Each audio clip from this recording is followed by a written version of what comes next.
Hello, this is Blaine Bartlett, and I want to talk about the hidden laws of leadership. In this episode, I want to talk specifically about what we're calling the law of requisite variety. Now, this law of requisite variety I take from literally the field of systems dynamics. And there is a law in systems dynamics called the law of requisite variety. It is applicable in the leadership domain as well. As a matter of fact, I think it's more applicable as a leadership law than just about any other area that it would actually fit. Change causes disruption, and that's what leaders do. Leaders cause change to occur in organizations. Leadership is the activity of co-creating coordinated movement with the intent of producing a different result than what we have today. So it causes change. And the law of requisite variety basically acknowledges that you live and work in a very complex system. And in the nature of systems, you have a whole lot of moving parts.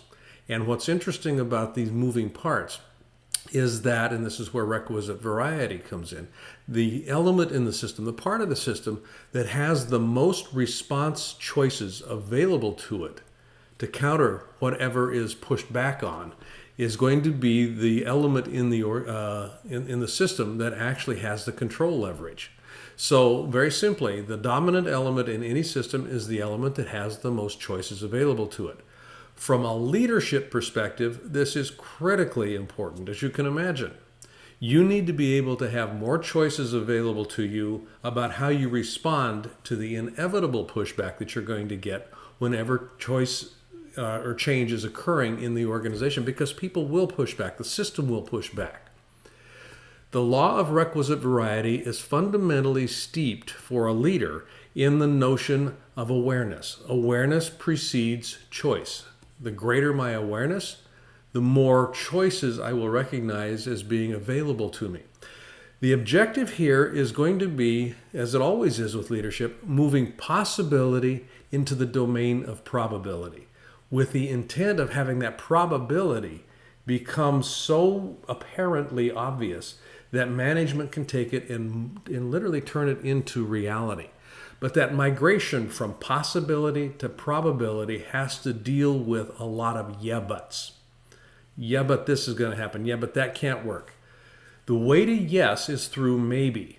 And requisite variety, because it's organized around choice, the more choices you have, the more effective you're going to be, moves people into a place where they can begin to think, well, maybe this is probable. Maybe this far-fetched possibility could be made real at some point in time. Requisite variety. How many choices do you have available to you to handle the different stories, reasons, and excuses that you're inevitably going to get for why things can't get done? We talked about this a little bit in the conversation around creative constraint. Requisite variety is an addition to that. It's another law. It's a very powerful law. And when you can begin approaching what you do as a leader from the perspective of generating more choices, becoming more aware, what's in front of me, what's around me, what are we dealing with? These are about paradigms. These are about awareness of the culture, awareness of the source of the pushback, so that you can actually begin to do something with it. One of the things that we pay attention to when we're working with this law of requisite variety is a very simple little sub-law, if you will. People will give you what they perceive you're willing to settle for. And I talked about this a little bit in the creative constraint conversation as well. The objective, again, is to move possibility into probability and from probability into reality. You live and work in a complex system, and the element in the system that has the most choices available to it will be the dominant element in the system.